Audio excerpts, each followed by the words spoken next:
Hey fam, it's your girl. We're back. How many of y'all know that whenever you are facing adversity, that is, the devil is best trying to get you to give up, to make you so frustrated that you will give in and just say, forget it. And most times, most people will do that, but not your girl. Whenever I'm facing adversity or just things that are so crazy, like so hard, so much adversity, that is my cue, honey. I'm telling you today that that is your cue to continue, to push, to don't quit, to move forward. Um, and that is what I feel like this gentleman has done tonight. All the adversity I'm feeling to get this video and get this message out to you on this Don't Be a Crab Tuesday, honey. What is Don't Be a Crab? It is the buckets, honey, and the crabs in the barrel that pull each other down. No, don't be a crab, baby. Help somebody else get up. You get up and then help somebody else get up. Yes, that is what we're doing. That is what today represents. It's Tuesday. Don't be a crab Tuesday. And our feature today is Mr. Casey Muze. The name of today's show is The Healing Journey of a Once Muted, Anxious Little Boy. This story is inspiring. I pray that you get something out of it. It's something for the whole family. You know how your girl do. I'm bringing you that good information. So this is what we're doing. Okay, family, let's go.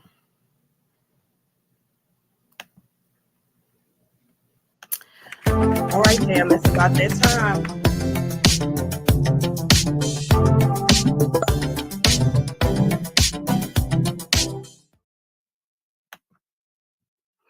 Hey, fam, it is your girl, Michelle Franklin, Miss Michelle Allen Franklin, Mrs. Michelle D.I.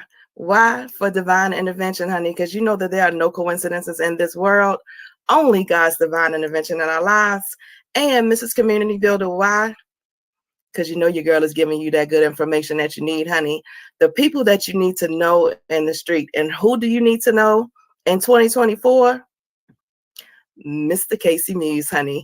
Yes, that is my special guest today. He is here. I am so excited. He has a new book out. He is going to tell us all about why you need to have drumming. Yes, drumming as therapy in your life, honey. We're going to get into it. Let's bring Mr. Casey Muze on, honey. Here we go. Casey, welcome. What's up? What an introduction that was. Holy mess. Ooh, shout out to you for that. Thank you. Thank you. Thank you. Thank you. Thank you. Casey and I met was that last month? I guess it was last month, beginning of the month, last month. It At was the Black, was it now. February? Yes. Yes. I know. Time is moving on by. It seems like it's been longer, right? I don't even know. Part of me wanted to say the beginning of this month. Part of me wanted to say January, but January doesn't make sense. It's sure. I think it was. But nevertheless, we met at the Black Expo. Oh man, the first annual Black Expo was amazing. I saw Casey there with his drums. Oh my goodness, he had the children there. The children were amazing. He's using therapy to help these babies. We're gonna get into it. We're gonna talk all about it today, but we're gonna roll it back. Come on back, Casey. Tell us who you are out in these internet streets so the people can know who you are. Who are you, Casey? Oh shoot. I am a lifelong practitioner of drumming for mental health and holistic counseling and therapeutic approaches. I am now a published author, as there will be a holistic wellness collaboration book released on April 16th. And I have contributed a chapter to that book. But what's so cool and important with this book is the collaboration of 25 holistic wellness providers in the United States. And this book goes all over the place. You can buy it on Audible, digital copy, and you can buy the physical book as well. I don't even know that I left anything out at this point, but yeah, sure. And I love the title of your book. Casey, tell them the title of your It, chapter. of the chapter, it is the anxious rhythm of the muted black boy. Is the name of my chapter. I love it. The anxious rhythm of the muted black boy. That title says 1,000 words. It Yeah, says 1,000 words. yeah, One thing I want to get into, and everyone knows that your girl is always trying to just break the stigma associated with mental health, and mhm, especially in us, in African Americans, because we just don't talk about it enough. yeah, So, can you go back and talk to me a little bit about that little anxious black boy? yeah. So I think first, what's more important is to talk about the muted portion, Yes, yes. because the muted portion has led to the anxious portion, right? Mm-hmm. The muted portion of the idea that, well, mental health not being talked about and not being advocated for in the Black community, and the one thing that is advocated for is us to simply press on, deal with it, and build a Yes, bridge, and just continue to go forward. And then we look up a lot of times, and we have all of these mental inadequacies because we don't have or never were taught what it looks like to speak about what is going on internally, only mm-hmm. the external problems and only the external incapabilities, but not the nervous, systematic central nervous system that is built up and pent up, Yes, led to all of PTSD, led to yes, all of the anxiety, led to all of the depression. And then all of these things travel cyclically yes, within our spirit and within our health being and within all of the things that take place cognitively as well. So the mind, body, and soul simply, yes, right? yes. But then elaborating on those things in detailed fashion, none of the things that we were taught as children for the most part, right? And then even as we grow older in cultural norms of society, the act of just simply pressing forward is still advocated for, right? Mm-hmm. So I, thinking, and like I know that ADHD, specifically, well, so going back, right? Fun fact. So ADHD is diagnosed in Black boys the highest amount in primary education system. And digging into why that exists is something I'm not going to do.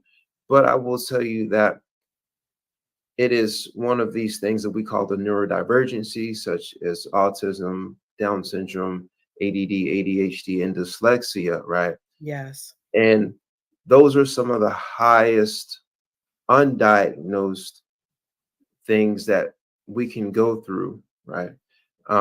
Later on in life, for women, autism is not diagnosed until later for the most part, right? Mm-hmm. But one of the things that is a key facet of those things is cognitive functioning and cognitive mobility.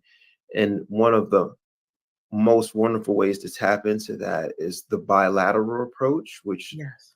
is one of the true art forms that is truly bilateral is drumming. And so bilateral meaning tapping into the left side of your brain and the right side of your brain at the same time for cognitive functioning. And this does so much to physiological health and to regulate your central nervous system as well. So bringing this to the forefront and shedding light on this in Texas, specifically East Texas, that's what I do through drumming. I love it. I love it. And for those of y'all that are not aware, um, neurodivergent is, I just have a little definition here. Um, Neurodivergent, it said, isn't a medical term. It Mhm. said it's used as a way to describe people using words other than normal and abnormal. Right, But it said that's important because there's no single definition or normal for how the human brain works. I love that because right. we have, again, breaking that stigma, Mhm. associated. There's no normal way for how the human brain works. It goes on to say, Casey, the word for people who aren't neurodivergent is neurotypical. That Mm, means that their strengths and challenges aren't affected by any kind of difference that changes how the brain works. And so right. again, you were talking about, having these various diagnoses. And this is really near and dear to my heart. My daughter is diagnosed with ADD. And so it's not that our babies are, any different or, again, not normal. It is just that they have a different way of their brain working, and it takes a different Mhm. way for them to process. But you talking about the smartest and the brightest children. No, for sure, and the most aware and just observant Yes, individuals that exist, right? They are yes, observant and aware in places that are very detailed oriented, yes, right? And for speech and color sensory and just pattern organizing, right? yes, And what is so crazy about these things is they are more in tune to how you feel than you are as an individual person, right? yes, They can tell by your vocal tone going up and down, and you may say like, and a lot of times I get the backlash or the argument or the rebuttal that, oh well, I can do the same thing too. Part of the barrier is you are already in fight or flight or defense mode just by me presenting this education to you, right? yes. And usually they are not. A person that is neurodivergent is not, because they're usually ready to listen and be observant to what you need. I call the givers of the world the helper bees of the world. So Yeah, I'm looking at these babies as like these are the little helper bees yeah, yeah, for sure. of the world. When I think of my baby girl and being younger at a very, very young age, and I'm talking like 18 months, I can remember going through some things and I can remember crying.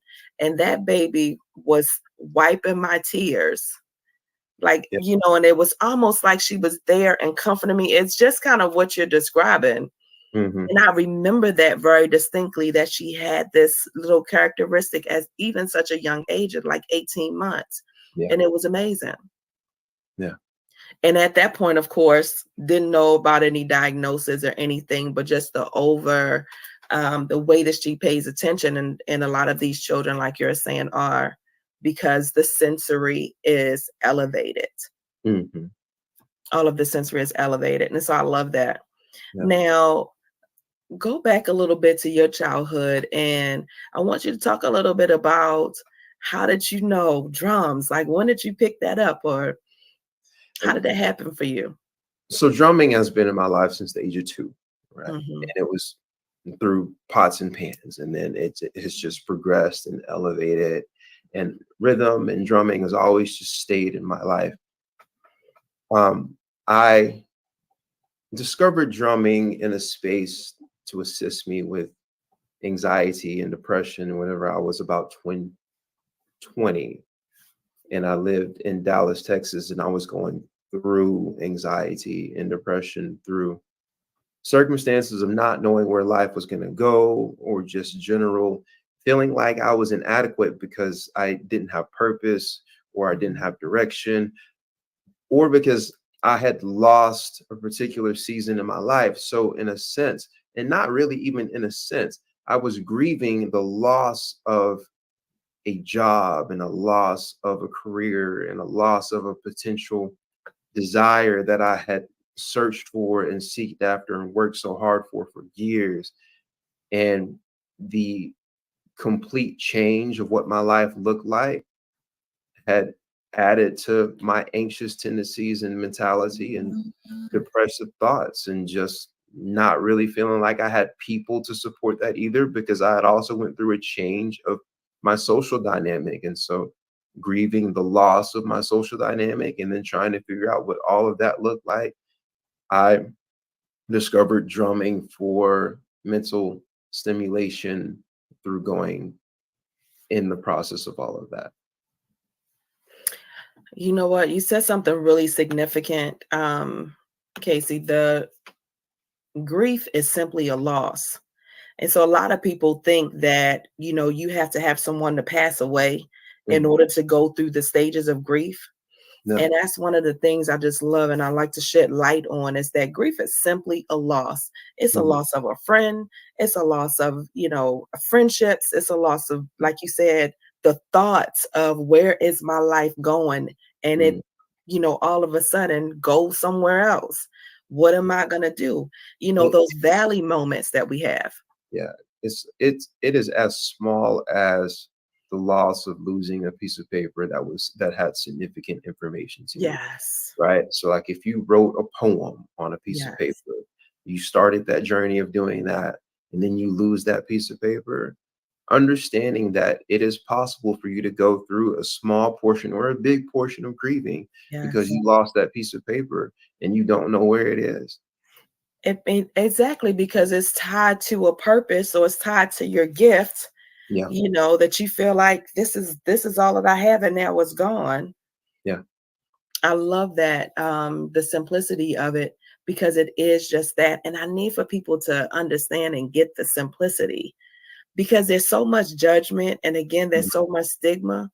And a lot of times what I realized for myself, Mhm. Casey, is when I was in this valley of depression, Yeah. I didn't realize that I was in it for so long because I was actually grieving.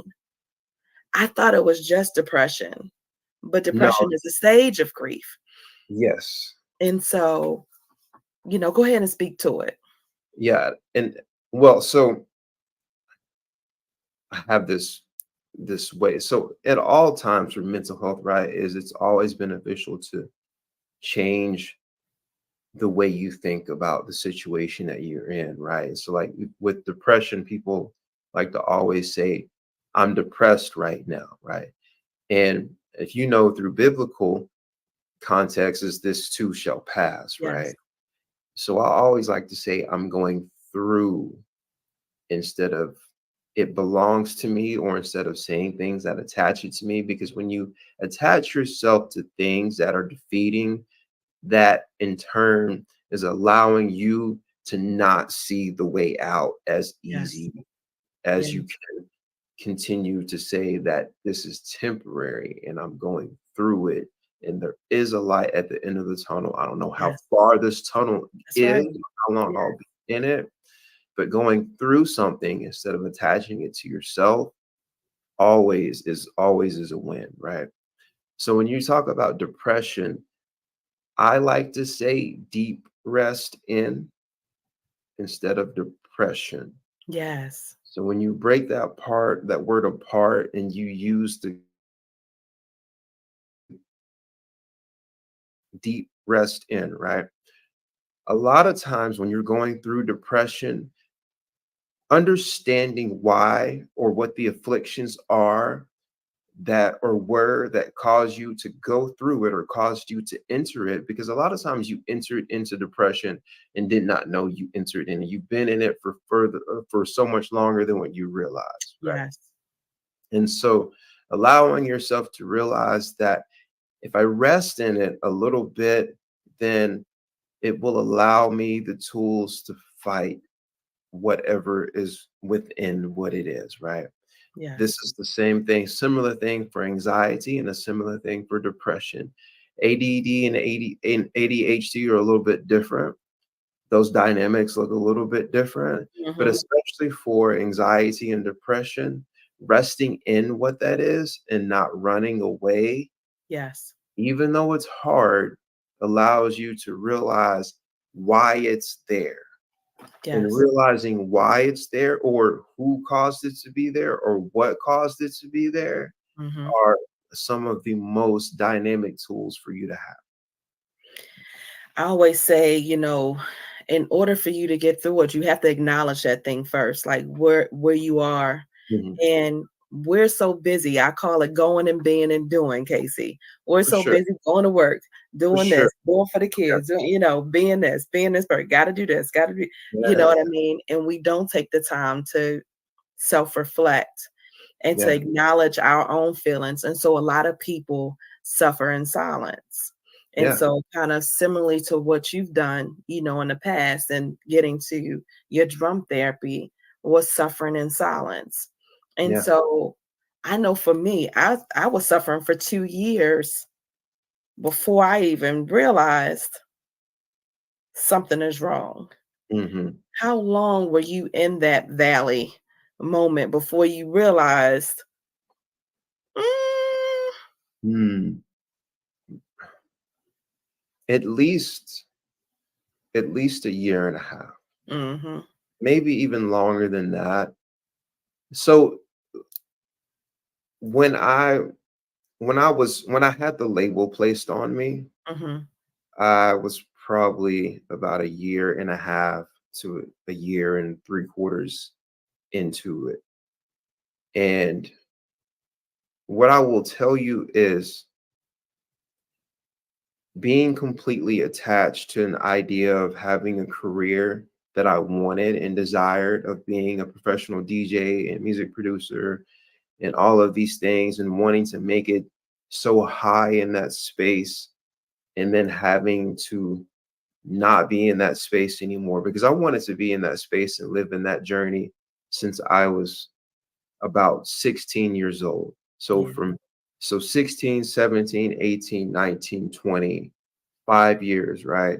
mm-hmm, And then not being able to live in that space anymore, even though I willingly stepped out of that journey and decided that I didn't need to, mm-hmm, still allowed me to experience the loss and the grieving of what that is. sure, And it did not come right away. That took some months for me to realize that that is what's going on and did not know how deep it affected me or afflicted me, right? yeah, And the combination of knowing that drumming has always been in my background, but then also having a mom that was an educator and taught speech pathology and did things that were along the lines of helping special needs kids, right? And just seeing her work in that special population yeah, allowed me to connect dots a little bit differently. So I was really blessed, even in the space of dealing with my anxiety and depression, mm-hmm, because I was able to take action with drumming that was differently. Because typically, drumming looks like you playing drums with sticks and it's just fun, right? But so what I did was take it and use it differently and slow it down with some bilateral sensory application. yeah, So I added the visual component, right? And then I added the verbal component to it, which looked completely differently. But then also what I need the audience to know is I still took anxiety medication and up until the age of about 26. So even 6 years later, like I moved away from Dallas, Texas, and then moved back to Longview, Texas, and then moved to Nacogdoches, Texas. Like I still, because that just was not there yet, right? yeah, yeah, And and then yeah, and then life just afforded me the desire to not to want to take it anymore. mm-hmm, And I stopped because one of the things that people need to know is eating the right food, and which is a whole yes, other topic, right? But eating yes, the right food and having the right daily habit of yes, dealing with your central nervous system and dealing with breathing in the right way, like yes, all of those things were really instrumental in me to not needing mental health medication anymore. Now, what I'm telling you is this worked this way for me. There are some circumstances to where mental health medication I absolutely advocate for. I'm not one definitely, of these pure holistic practitioners that say you definitely, should never take mental health medication because I'm also a licensed chemical dependency counselor. So then when you look at no, I'm not saying you should get rid of all your medication. It's yeah, not what I'm doing. what I'm telling you is there are more practices to where you can gain back the autonomy and the self action as to what it looks like to gain fulfillment from your life. Right. Yes, yes. I think that is so important. I teach that as well. I know the benefits Hmm. of, natural ways, and and I promote those, and that's why one of the reasons why you're here, because I know drumming is so therapeutic, and there are other avenues. But also I feel like there's sometimes, just like in my case as well, where I needed medication. Yeah. Yeah. No, for you sure. know, there is a test that you can take, guys. It is the GAD-7 for anxiety, and it is the PHQ-9 for depression. And, if you're 15 or higher on any one of those tests, then that is really not optional at that point. You should be getting, that means that there's some kind of chemical imbalance that may have, be going on it, and counseling that needs to happen. It's not like Casey is saying, a one size fits all, but at the same time, it's important to know everybody's journey is a little bit different. Don't try to do it at home by yourself. I just call Casey up like, hey, I've been having some anxiety, I want to do some drumming. We want you to do that, but we also want you to see your doctor and Yeah. be tested, and do go through just a positive therapeutic regimen. I feel like it can be positive when you take control of your journey, and that is the difference, right? And so one of the other things I just wanted to touch base on really quickly is, you are a licensed counselor and a substance abuse counselor, and we talked about you having your own journey through substance abuse. I think at this point, I've been a nurse for 24 years. And so I've seen this rise in the opioid crisis. I've seen the Mhm. rise in alcoholism, the rise in just how people cope. When I divorced from my husband, guess what? I was drinking. I was Yeah. drinking, just like Beyonce. I was drinking. Mhm. And I think that what happens is that, because sometimes it ends up being, just this social thing that happens, and then you don't even realize how quickly that dependency happened. At least I know that's what happened with me. Like, I didn't really realize that it was a problem until somebody else said something to me. Yeah. And then that made me look, and I was like, oh, wait a minute. Because you Yeah. don't see it inside the storm, right? You're within. And so can you talk to us a little bit about your journey, and how did you come to one, to recognize that you were even in that storm, right? And then Mhm. how did you come on about of it? And I know for me, most of that storm, because my usage of alcohol was at its highest, and it affected my central nervous system and my ability to heal with my and deal with my mental health. That's when I realized that I was drinking way too much and needed to take a look at what the consumption was and what I was doing and how I was doing it and what my priorities were. Because it started out as a social thing within the space of music and music production and just living in that social cultural dynamic. And so there were times to where it was higher than what it needed to be, and there were times where I didn't drink as much. I know that in the space of losing the career of professional DJ, and it increased so much. And then also trying to take it with mental health medication. It was like that's a whole different story, right? Mhm. Because when you cross the threshold of using substances abundantly, but then still being diagnosed with mental health conditions, that gets a little crazy and a little hairy. So then having the courage to not use anymore, or even when you're dealing with like opioids, that's a sticky situation because dealing with the withdrawal symptoms of what that is, dealing with the withdrawal symptoms of alcohol, if you get that high, it can get really crazy. So in dealing with those things, just I, want to encourage everybody to seek a doctor that you can be completely transparent with Mhm. and tell them as much as you use and when you use, and don't sugarcoat it for yourself. I think that is so significant. I think that that is so significant for for men. That's a very important point, Casey. You have no idea how many men come to the doctor's office, right? They don't tell the truth. They don't say, much of anything. They don't want to talk about it. They will act as if nothing is going on. They, And they may say what is currently going on physically, but nothing else. exactly.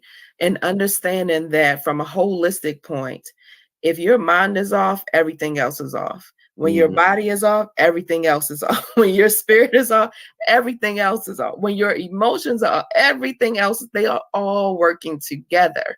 And so it really is a holistic approach of what you need to, just think about. When one thing is off, everything is off. And so you going in there and telling half truths or telling part of the story, it's Not not gonna going to work. help you. It's not And gonna work. so, No. and Yeah. so I thank you for making that point. Um, Another thing, because I feel like also for parents out there that are dealing with, children that may be going through, it was a period of time in elementary to middle school where my baby girl was being bullied. My oldest was bullied. Mhm. I think, Mhm. I'm 46. I remember being teased about my eyes all the time, big Yeah. eyes and all of the names, you know what I mean? And all of the stuff. Yeah. You had a quote that, was from Maya Angelou: those that matter don't mind, and those that mind don't matter. Hmm. I love that. How did you come to, because it just seemed like, I know you went through a period of time when you were younger, worrying about what other people were saying and that whole piece. How did you come to find this quote and then live it? You know what I mean? Because you can read it all day, but Hmm. to incorporate it into your life and to live it, and maybe even speak to some parents on how they might be able to help their children get to Yeah. that point as well. So I found that quote because my mom used to say it to me all the time as a kid. I can't take full credit for it, but I speak it very prophetically because it's very true, right? And I will tell you that once I started living in my purpose in life and started having time be very important to me about Mhm. who my time needed to be with or what I was doing in my time or how it was delegated. And I started to realize that not everybody is beneficial to my purpose, or really even not every place is beneficial to my purpose. And I Yes. began to audit my social circle and really understand who was for me and who was not against me, or whose place or spirit was for me and whose place or spirit was not for me, right? It is really important. Yes. It's really important to understand how to audit those energies that you consume. And so I have a high tendency to protect my space, and so I do I live that quote, and it's really important to me. And I believe that to some degree, it should be really important to all people. So when you look at that quote, because the time you spend is just I mean, it's the most one of the most valuable tools you can have. When people say time is the most important thing, that I believe that's a half truth. Yeah. I do. I believe that the other component to that is the energy that you use within the time that you dealt that you were given Yes. is the other half to that. I love it. I love it. And so let's go into, you're coming out of your valley moments, right? Mm, You are, you were in this space, you were feeling bad. Okay, I don't have the job. I'm going to have to give up this career. You're shifting into, Lord, I don't even know what I'm supposed to be doing. mm, Right? What am I supposed to be doing? yeah, And I and love how the Lord works, because I feel and like, and one more dynamic to Go that. ahead. Hmm. Alcoholism got really bad at that point. Oh, I could just imagine. Yeah. I could just imagine, because this career that you thought you were going to have is not there. We Mhm. use these coping mechanisms. Mine is food. Listen, I eat. listen, cheesecake is wonderful. Yes, it is. Cheesecake is amazing. And Wonderful. so are Cheesecake. mozzarella sticks and French fries. Yeah, yeah, and hamburgers and hot dogs and pizza. Yeah, yeah, So are mozzarella sticks and French fries. Okay, that was my yeah. Anna Brahms. Look, Anna Brahms banana split, Yeah. and I mean, I like Brahms, period. It doesn't matter what it is. I just like Brahms. I love it. Yeah. So, so yes, the coping mechanisms, that we use in those valley moments. Again, everybody Actually, has something. it's so funny you say that, because reflecting on that, during that point in time, my workout regimen had like I was completely out of whack. And it was the only time in my life that I could look at my physical composition and not be proud of what state it was in. Wow. Wow. That is amazing. You said earlier your diet makes a difference in your mental health. I didn't understand really truly the importance of that until I started fasting, and then my taste buds started changing, and I started eating and craving more veggies. Mm-hmm. I didn't realize that those French fries and mozzarella sticks that I love so much was Mm-hmm. sitting in my belly and making me tired, on top of the fact of putting the pounds on it. Also, not drinking enough water will make you Not tired. drinking. You definitely don't. Water is not your go-to when you're going and you're in the valley. Yeah, That's yeah, not your go-to. it's not. It's If not. it's if it's not alcohol, maybe a good margarita. Like, oh no, it's not liquor. What I want to say, maybe it's a good margarita. No, Maybe it's a bottle of wine, but it's something. So I in my space, it was when Four Logos were a thing, Uh-huh. and yeah, those were terrible. Yeah, some transparency, right? But I also was, um, I think my go-to was really just dark beer. I just drank a lot of beer.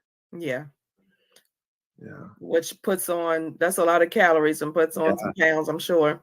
Well, it was either beer or vodka and 7, one of the two, just because my roommate drank a lot of vodka and 7, so drank that with him. You were laid over. Yeah, yeah. You were laid over. Mhm. I love how just a reflection of what you go to in those valley moments versus what you make a very intentional shift. You know what I mean? Because it's just a very intentional shift that I'm going to do something different. I'm going to make another choice. And I'm just talking to somebody out there that may be in the valley right now. You know what I mean? Yeah. I don't feel like it's ever too late to make another choice. You know what I mean? Yeah, and that's the point, because I mean we're here to speak truth of ourselves so that we can be a conduit of healing for the Yes. ones who we're speaking to, whether it be in person or whether it be in digital platforms that exist here due to our great gift of COVID. Yes. Yes.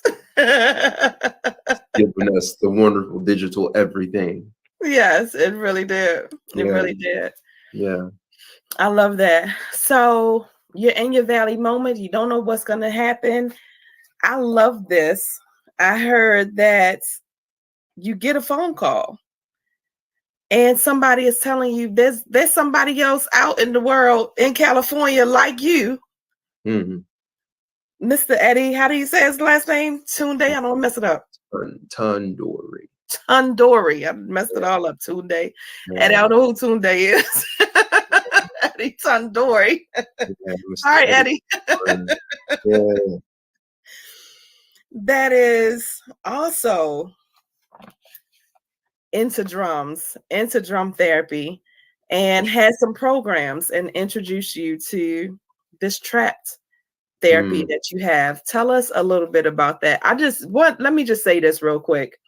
One thing I know for sure, like you said, I always use that analogy as well. Like when you're in the darkness, the light is down there. Like if hmm you just keep walking, I don't Yeah. know how long I'm gonna be in this darkness or where this light, when it's gonna come, but the light is down there. Just keep walking. hmm Something is gonna happen. Yeah. Somebody's gonna call you. It's gonna work out. And so I And love that you were in that valley and you got this call. well, so give some time reference, right? So some years past that, right? That Mm-hmm. was when I had started doing education of drumming, and then COVID happened, and then I had to like just kind of figure it all out. And I was just going through the stages of starting my own nonprofit. And for those of y'all who don't know, that's a heavy decision to do, especially the way that I decided to provide it was me and only me. And so like I was just encouraged and a little hard-headed and just do things different than most. Some say it's a blessing, some say it's a curse. I Yeah. say it's got me where I am today and allowed me to stand out differently than all other people that have ventured on any journey close to mine of mental health or whatever. So Yeah. I'm very blessed for it. But during COVID, I was working a job that was adding to my mental health barriers. Also, in transparency, at that point in time, I had ended another real close relationship of mine, and I was just going through it, just trying to figure life out. And good friend of mine said, "You need to call this guy. You guys have similar hearts." And Mr.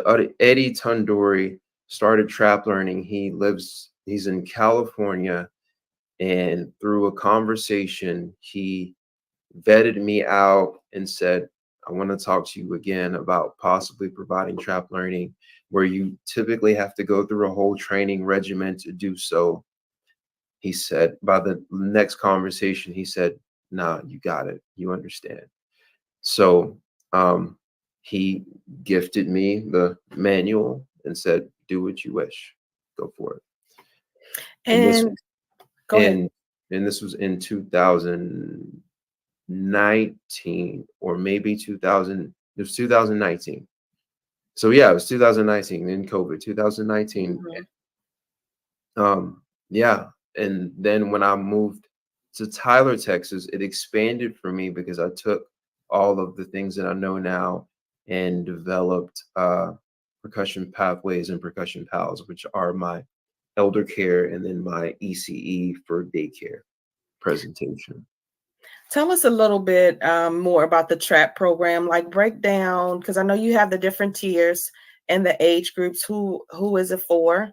Mm. Give us a little bit more information and what, diagnosis and different things like that. It specifically serves our neurodivergent population, so Yes. autism, Down syndrome, ADD, ADHD, dyslexia. It is a sensory additive program, so it's what you will catch me saying a lot is what you see, what you hear, and what you feel. Yes. So a lot of times in provisions, I will tell you, let me show you what this looks like, what this feels like, what this sounds like. So those are the senses that I add to it, right? So with vision boards and sequencing patterns, there's a portion of it that's sign language engaged as well for the nonverbal autistic and Down syndrome population.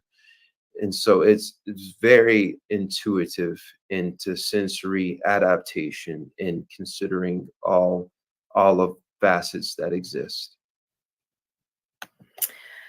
What I want people to take away from your story that I feel like is so inspiring is you on a path that you thought you were supposed to be on, right? Yeah. Music, Hmm. Houston, and all of that. Yeah. Yeah. God removed you from that position. He removed me from this is what's so cool. So I think the part that you missed when I Hmm. did the presentation at St. Francis is when I talk about God removed me, but he also removed the plethora of drums and music and keyboards that I had and placed a hand drum with me and said, do it with this. And so what I did and what I found is music not for serving me, because what I was searching for in the beginning was music to make me feel good and Yeah. serve me, right? And then what I found is music for therapy to serve others. Yes. And that's the space that I live in. And that's the space that I boldly and proudly lived in because of God's provision and his gifts over my life, no matter what you believe in. If it's Buddha, Jehovah, God, Allah, the Yes. wind Yes. that blows through the trees, Mother Nature, it's simply like I'm here for it all. But what I will tell you is my background says that's God, Yes. that's Yes. Christ.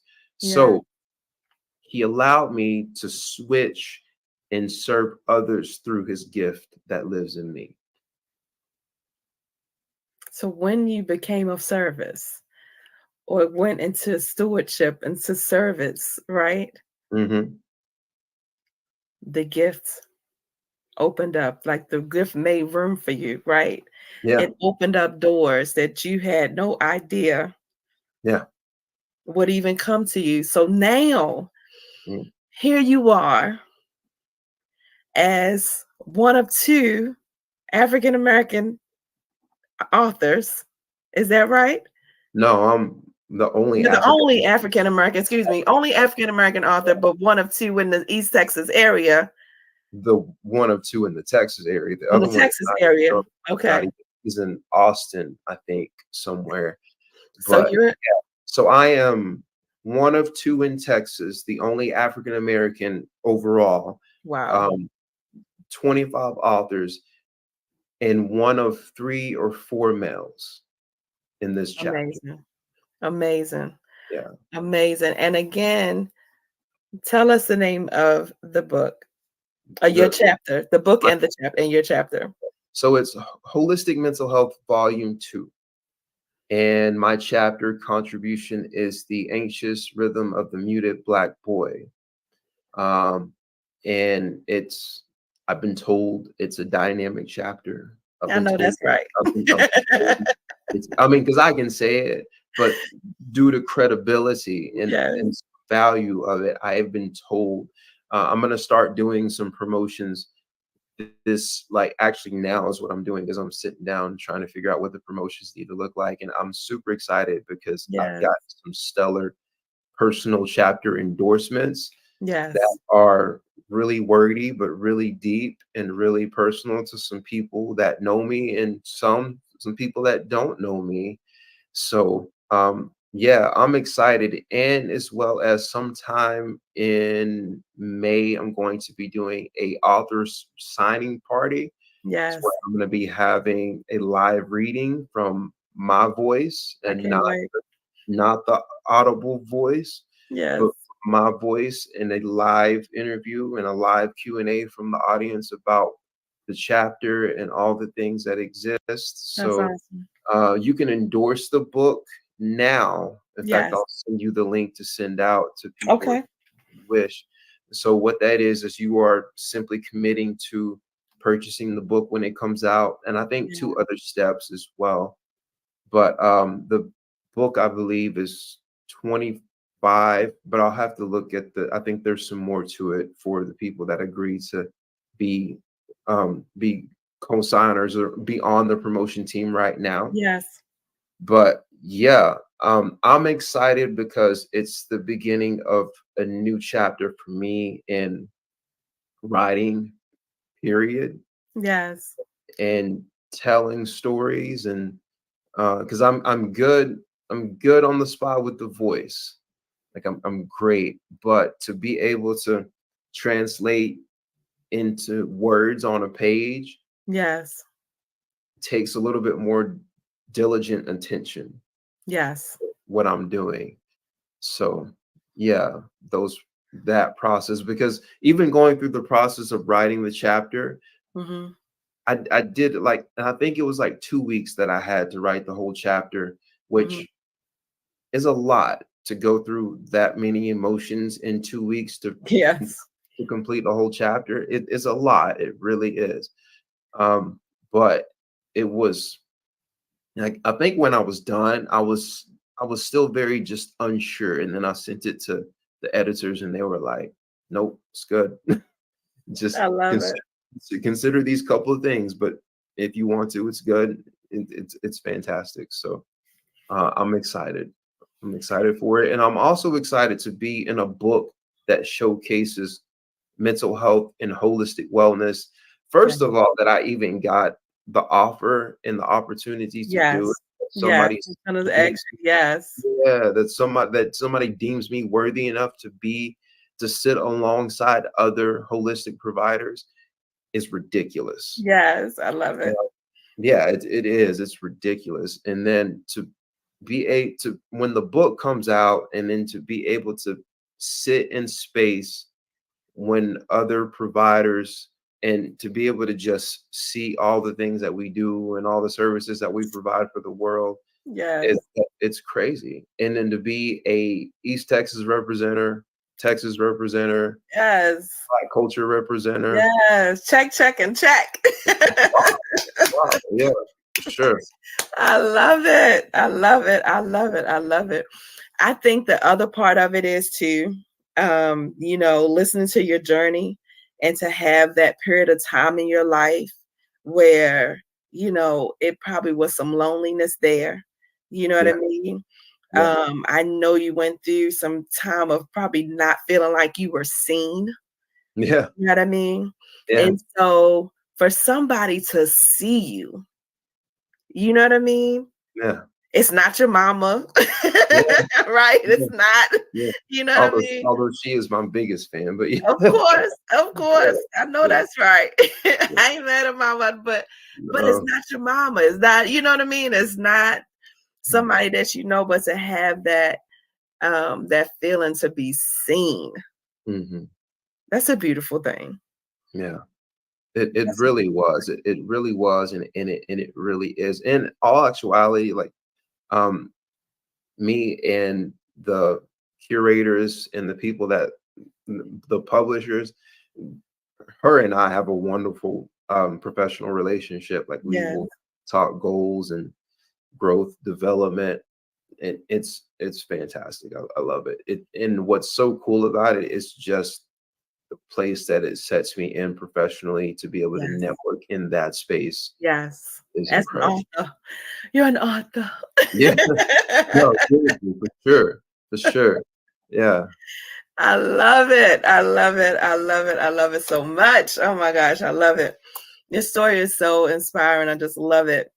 Um so I know that feeling of of being in a collaboration.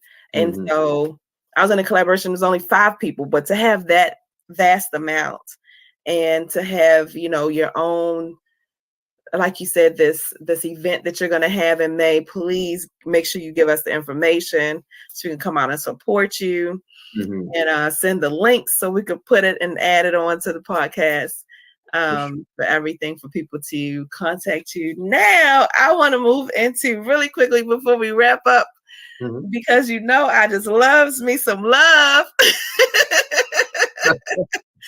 And you have an important date coming up next month. Tell Uh, us about this important date that we have coming up next month.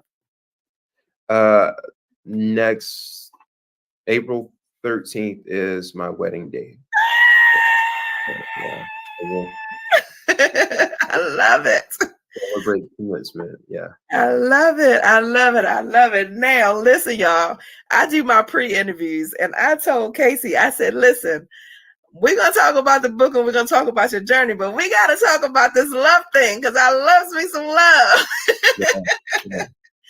And I'm always inspired by, because Mhm. it's this myth out there that there are no good men out there, that, this is for the ladies, y'all. I'm doing this for y'all. There's a myth out Yeah, there that there are no good men out there, mhm. that, we're not getting married anymore.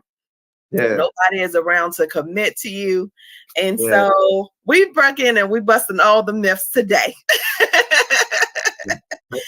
So I want you to tell us about, I love your story about how you met your beautiful fiance now to be wife that's coming up next Yeah. month. How did you guys meet? Um, this was her. It's all her doing. I'm gonna blame her. Yeah.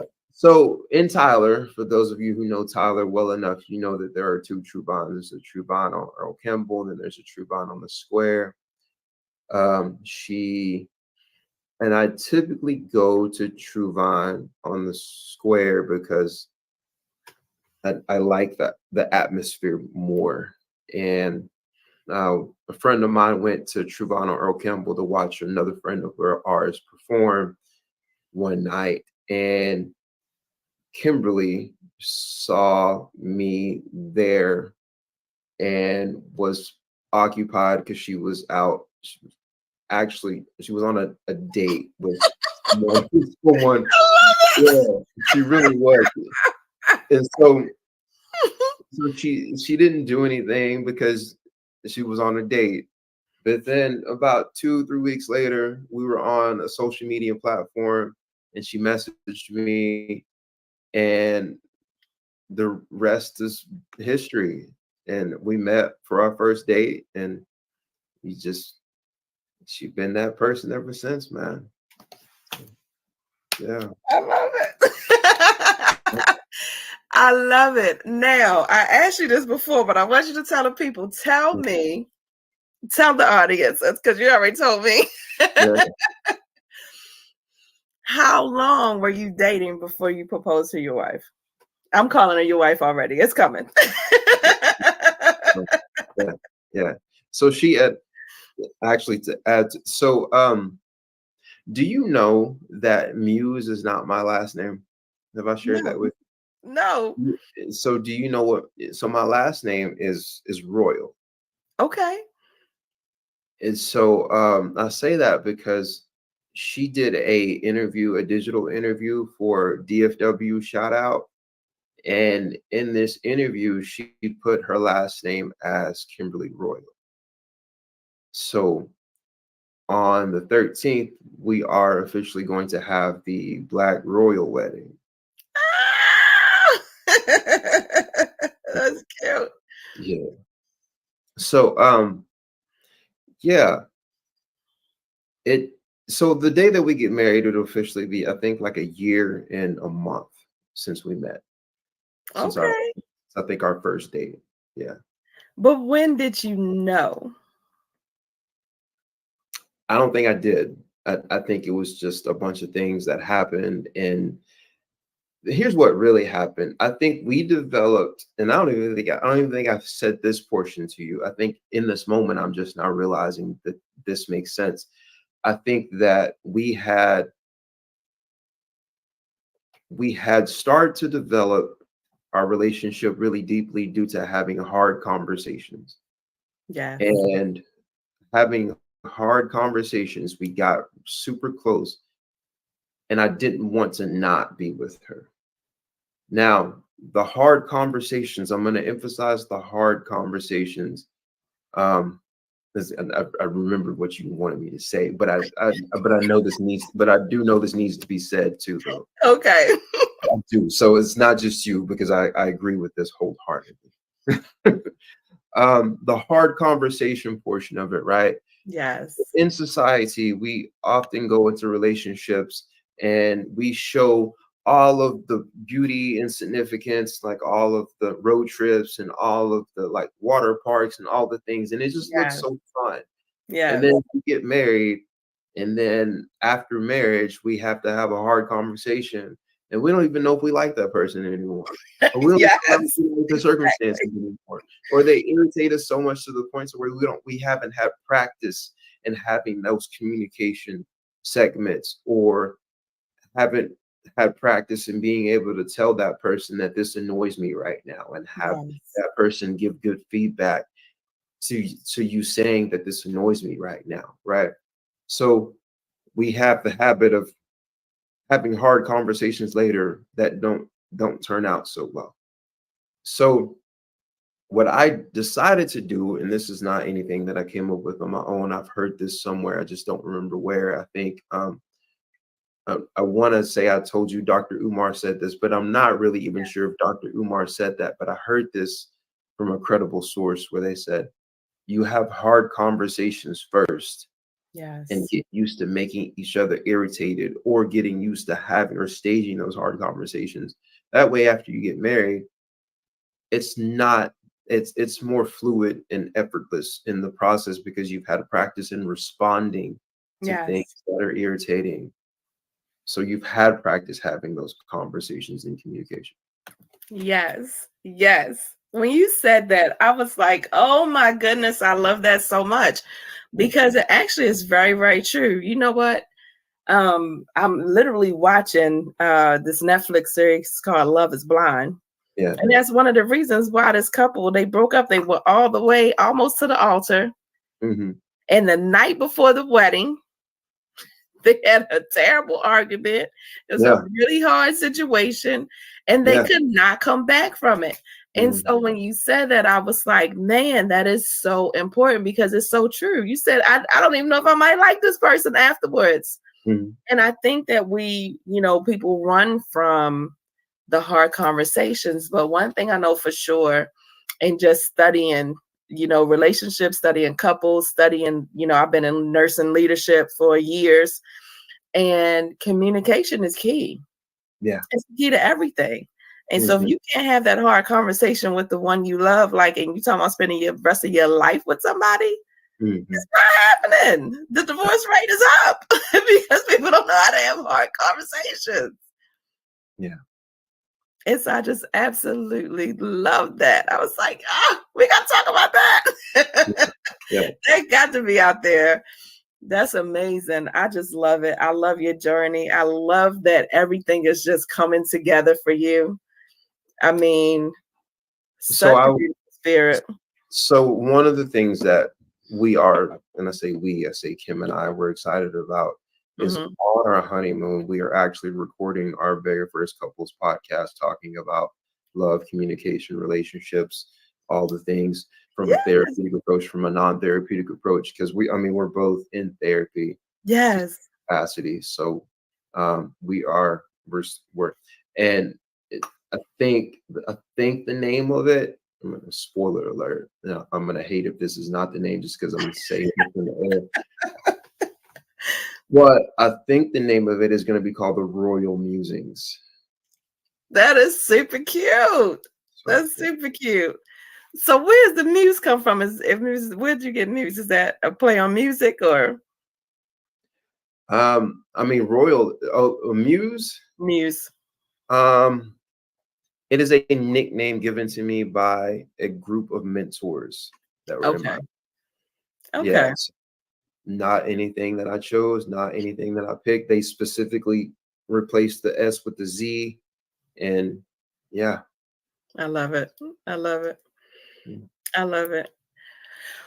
Well, Casey, it's been a pleasure. It's been a pleasure. Tell the good people how they can get in contact with you. Um, and you have your honeymoon coming up, but how they can schedule with you the individual therapies and group Yeah. therapy and all of that stuff. Oh, you know what? Before I ask you this, I'm sorry I didn't ask you your coverage area. Like, I know you're in Mhm. Tyler right now, but you cover a lot of areas. So No, make sure, because I don't want people to think you're just limited to the Tyler area. I'm not. So I cover all of deep East Texas and East Texas, and so that is like Livingston, Lufkin, Nacogdoches, Center, Longview, Tyler. But I'll also go all the way to Shreveport or all the way to portions in Dallas if you need me. So yeah, I do. I have a large coverage area. Yes. That's mainly because I I say I grew out in Nacogdoches, Texas, because that's the place that I lived in whenever I made that pivotal change of Yes. provision in my life. So I claim Nacogdoches as my hometown and Longview. So, and I worked a lot in Deep East Texas. But then as I started to build and started to grow, I've gotten tons of clients in Dallas area because they've also told me that there's nothing that is like what I provide in Dallas Yeah. area as well. So, and I also do Shreveport because when I did provisions and I lived in Deep East Texas, I did things in Shreveport. So that didn't take their service area away. So I love it. I love it. And so tell the people how they can get in contact with you now. yeah, everything is avenuespeak.com. Website is avenuespeak.com. Facebook is Avenue Speak. Instagram is Avenue Speak. You can Google search my name, Casey Muze, if you desire to do it that way. But the easiest way to do it is go to avenuespeak.com. You can fill out the request form to give intention to receive a specific service there, and then I will probably message you within the next 8 hours or so. All right, guys. So again, drumming really quickly induces deep relaxation, lowers your blood pressure, reduces stress, promotes the production of endorphins. And so again, if you're having depression, anxiety, your mental, that is, you want those good, happy endorphins released, is what you want, right? Yeah. It's the body's Also, own morphine like painkillers. Go ahead. also for our population of age 30 plus, it increases inflammatory toxins. So when I talk about toxins, is it because it increases inflammatory toxins, it decreases the body's ability to have inflammatory sensitivity, I love that. or it decreases the amount that your body becomes inflamed or swells. And why that's important, guys, because if you didn't know, and your girl has talked about this before, inflammation now is the number one killer, the number one silent killer. It used to be high blood pressure, but now it's inflammation. So what he's telling you is that, yep, getting your drumming on, honey, can reduce that good inflammation in your body. And so I love it. I love it. Also decreases blood pressure. Also decreases blood pressure, reduces stress, helps control pain. And of course, like Casey talked about, those suffering from grief. Drumming and rhythm are powerful tools as they permeate the entire brain. And that's what he was talking about, the left and the right side healing. And so, Casey, thank you so much. Is there anything else you want to say to the people while we wrap up? No. Your girl covered it all. All right. Got it. Thank you, family, for joining your girl. Again, it is your girl, Michelle Franklin, honey, Miss Michelle D.I., and this has been a divine intervention, honey.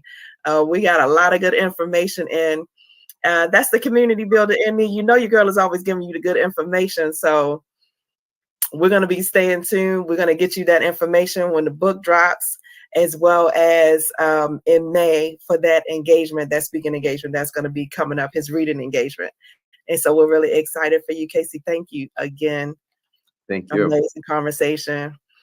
Fam, you know what your girl do, like Mr. Les Brown, honey. I aspire to inspire until I expire, honey.